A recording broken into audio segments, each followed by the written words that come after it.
Alright, so we're back on the Morris 850 gearbox. We're going to be disassembling it now and getting it ready for when we have the tools. So we're going to start by removing these end covers. We're going to release the nut that holds the pinion gear, flip the gearbox around, remove the roller bearing, take off this primary gear at the bottom, and then we're going to start to disassemble the shaft. Probably leave the shaft in a situation where we know where we're up to, but we haven't stripped it fully apart. So let's get to it.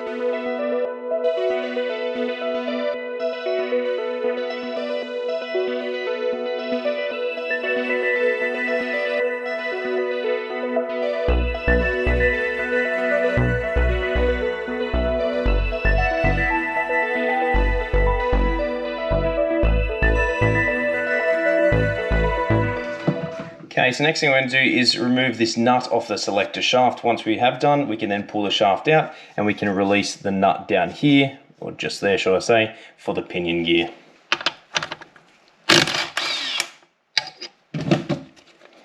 Alright, so take that straight out and then slide the shaft all the way out, so long as it comes out of that selector mechanism at the end. So just keep that off to the side with the shaft that you remove.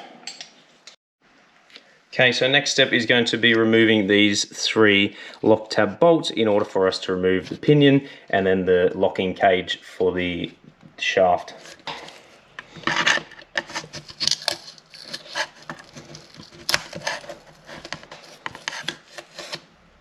So we just need to bend back these tabs here, so I'm just going to grab my chisel. Hopefully it'll be small enough to get in there. We're just going to bend that tab back so we can put the socket on there.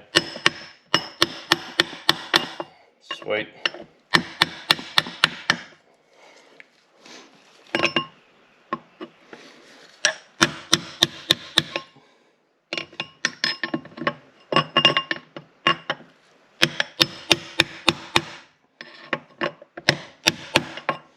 Alright, grab the gun again. We're just going to remove the 1/2-inch bolts. Oh, actually missed one, my bad.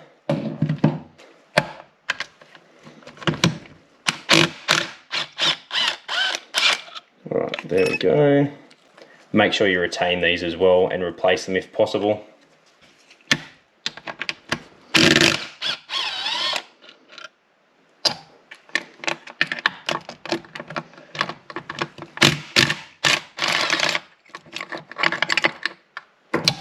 Okay, so once all of them are released, we're then just going to remove this locking ring off the end.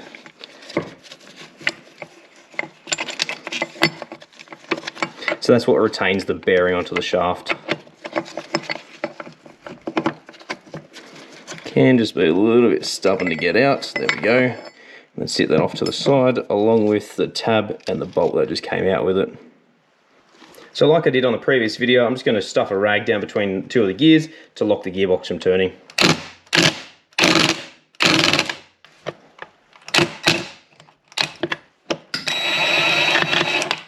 Alright, and out she comes. So we just take the nut off, put that to the side. We also need our lock washer. We're just going to put that off to the side as well. Remember, our pinion gear should slide straight off the end of the shaft. Now it does have this washer right here, so we're just going to leave that one for now, only because we need to remove this shaft through the middle here. I'll just change the camera angle so you can actually see. So there's a secondary shaft that runs along here, which is up along there. So what we need to do is remove the end plates here so we can actually get the shaft out. So that will just slide off to the side. Then we can remove this shim. Make sure you don't lose this shim, because otherwise it will throw off your clearances. Pull that off to the side. Alright, so the next thing we're going to do is just remove this washer and the primary idler gear shaft off to the side. Remember which way this goes. It does have a little dick on the end and a flat end on the end, so it will only go one way. So there is a tapered roller bearing inside here. Just give it a feel with your finger. If it feels notchy when it turns, you should likely replace it, even if it's missing teeth as well.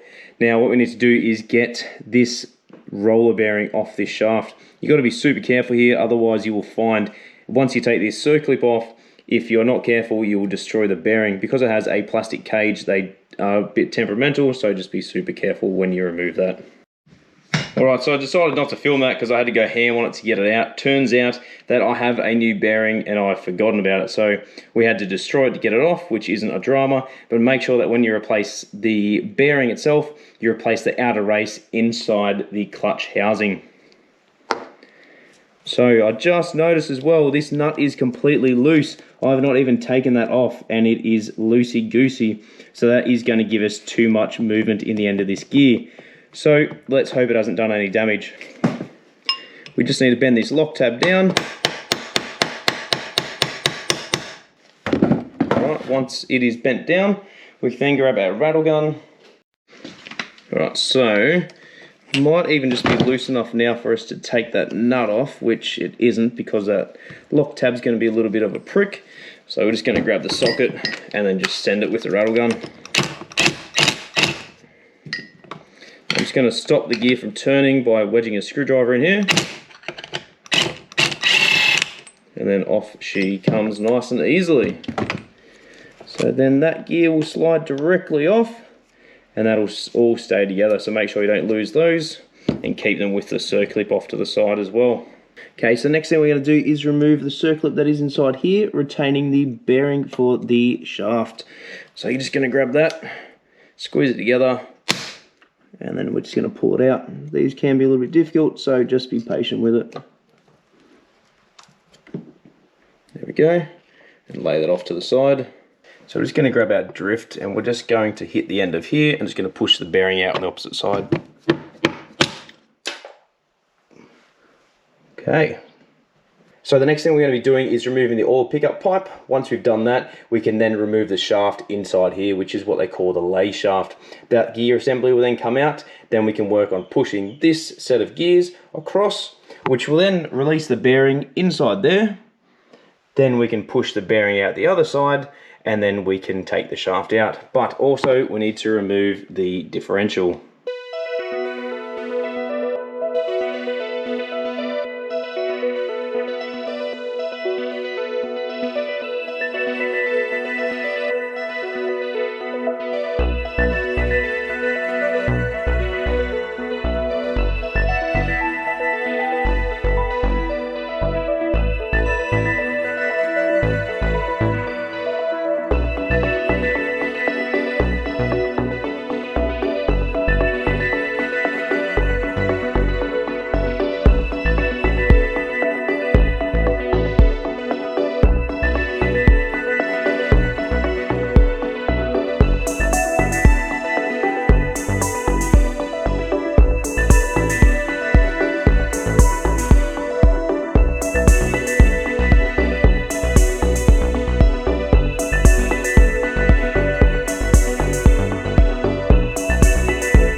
Okay, so next step, we're going to remove the oil feed pipe from the strainer down below here. So these two bolts followed by the two on the outside, that'll then come up. We can then remove the lay shaft, remove this set of gears followed by this set here.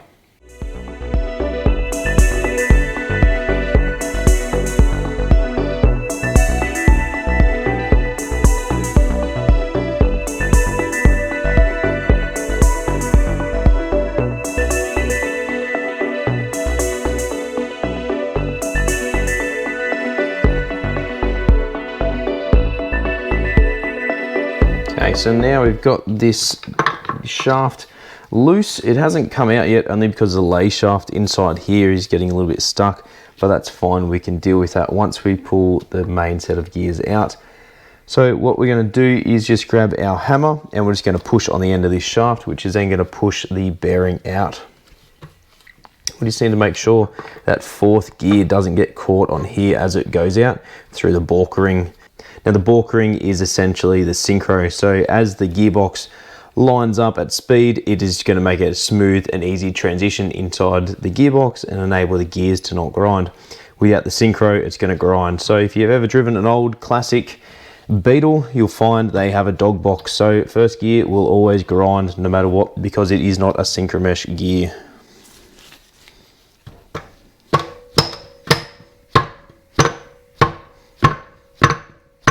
What I might actually do is put the nut back on the pinion. We're going to tighten that all the way up until it stops. And then we're going to grab our giant socket. Hopefully it's the size that we need, which it is. And then we're going to put an extension on the end and then give it a tap. That way it'll push everything outwards. It's always good to have a variety of tools, not just hand tools, but also power tools and accessories as well. Okay, so we're almost there. There's a bit more to go before it properly pops out. So what I might do is just get a smaller socket.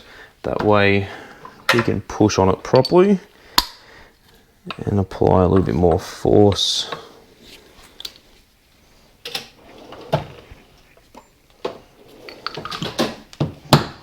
Okay, so I'll just grab a smaller socket. That way we're actually going to be hitting on the shaft rather than just pushing on the outside of the bearing.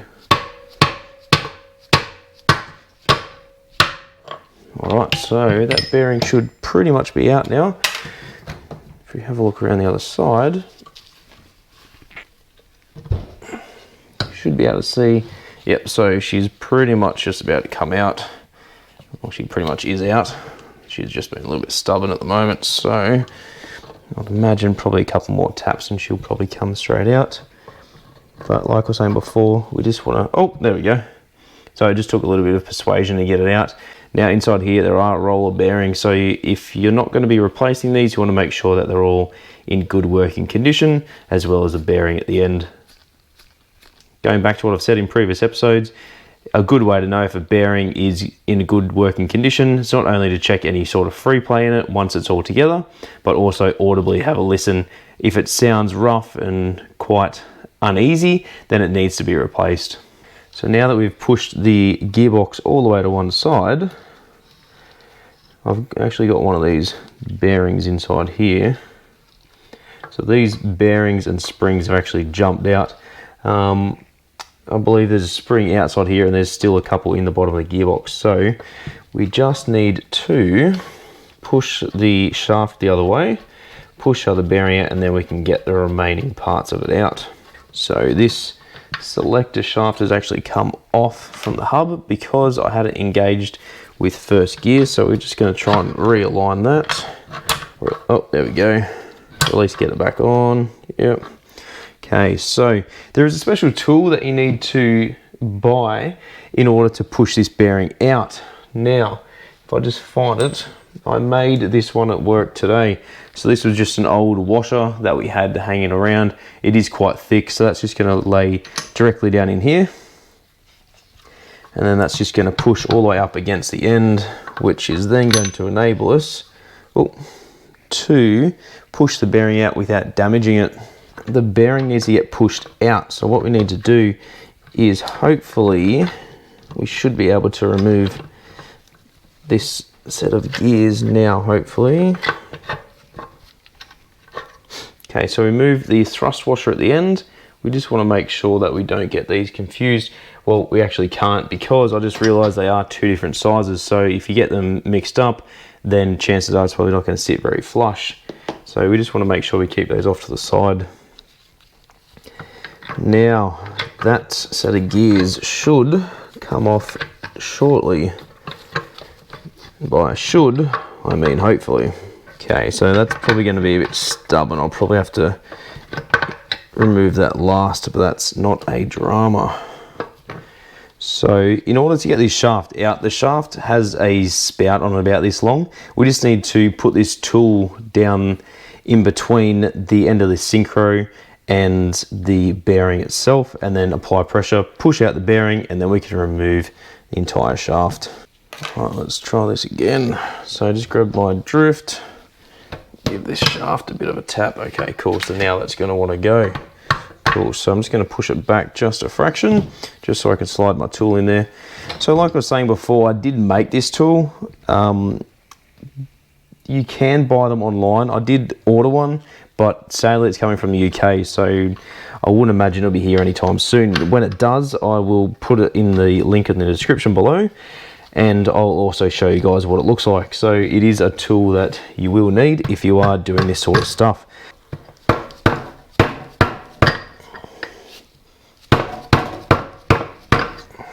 All right, so a couple of good whacks and she's going to keep coming off. Now, once again, to save me damaging the shaft, I've just put the old inside of the roller bearing on here, and I'm just hitting it with a soft face hammer.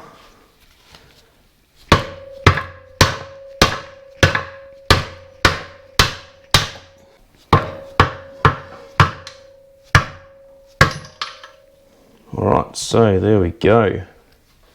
Just took a little bit more persuasion than what I thought. Some of the selector bearings and even springs for the detents had actually gone flying when I was hitting the bearings. So that's not a drama considering we are replacing them. We can then just check them for wear. That is one of the selector hubs. That's for first gear and second. So that's going to be one that we are going to be reloading with new bearings. Now we just have to work out how to take these selectors off from here. Ah, there we go. All right, so that'll come off. So you generally just want to take all this out as one piece if possible, but with my case, it wasn't possible for me to do it. All right, so we have a couple of different things here. This probably looks very complicated, but it's not overly complex compared to what you would think. So we've got our new parts just here. So you can't exactly see, but they are two different heights for the spring. So one is the new one, which is this here, and then the one on the left is the old one. The one that's bent, so this one here, I highly doubt that was in there like that, mainly because we didn't have a problem going to third or fourth, but also if it was like that, then it would have had probably broke it off by now, I'd imagine. All right, so I've pulled everything out. I was thinking I was going to attempt it, but it's going to be too much of a pain in the ass. So we are just going to be waiting on the tool on the installation of this hub ring. So until then, we're just going to put all the bearings and the springs back inside the box. There's actually a detent spring as well for reverse gear, so we're just going to make sure that we install that. But in the meantime, once everything's back in there, we can then remove the hub ring. We'll just grab our magnetic screwdriver and drop the detent springs back in here, so that way we can keep them all together and we're not going to lose them. There's other things we can do on the car in the meantime, so I'm sure between now and then you will probably see another update, and if we're still here by Christmas, then Royal Mail has probably taken their sweet merry time to be able to get us the equipment that we need. So that's it, guys, for today. I'm not going to continue anymore, only because if I run the risk, I can lose or even damage, poke my eye out with the bearings in the Syncro hub ring. So like I said, this is a little bit complicated. If you don't understand the full mechanics of it, you're probably best seeking professional advice. There are 100 videos out there on how to do this on YouTube. I've watched several of them myself. I also converse with a lot of different people online, offline, friends, family, anyone that's done this sort of job before. So Mini stuff is very specific, but at the same time, it is very relative to the modern day sort of cars. Although they do run different setups, these vehicles will require special tools to be able to install them. I have done it before, like I said, without using the tool, but it was a pain in the ass doing it on the floor, on carpet, where I knew where everything was. So next time, guys, I'm sure we can do something else on this. Until then, stay COVID safe, guys. Try and have a good week, and I'll see you next time on an episode of Tomo's Tune-Ups.